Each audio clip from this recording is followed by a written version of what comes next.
May first time client ako na girl. Mahaba ang buhok at mga matay singkit. Wait lang po. Men's haircut po yung binok ko. Ay, Lalaki po ako. sure kayo lalaki ka?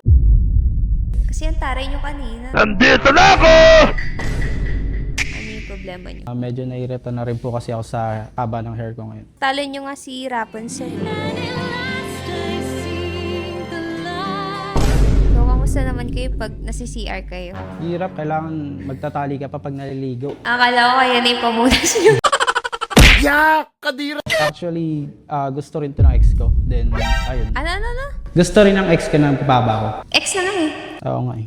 Akala ko ikaw ay akin. Ba't pa rin kayo nagpahaba? Hindi, wala lang. Kasi wala na.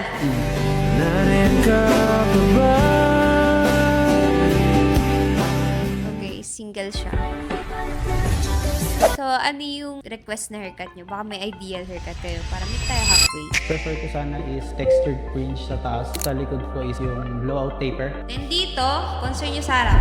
Sa medyo takpan na lang. Ang mukha? Ano? Ang noo. Okay, takpan natin yung noo. Pero yung medyo short na.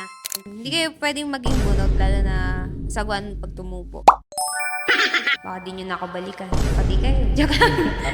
Yun, sa may bandang ilalim niya, sobrang nipis ng tubo ng hair. Pwede naman natin siya imalit, then i-blow out. Parang mix siya. Kasi pag finade natin yan, parang alam mo yun, magbibitin yung form ng blow out na part. Pag walang patilya, ang tulis siya tingnan.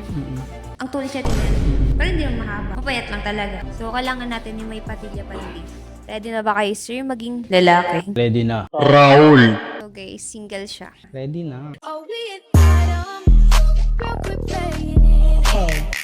Wait for part 2.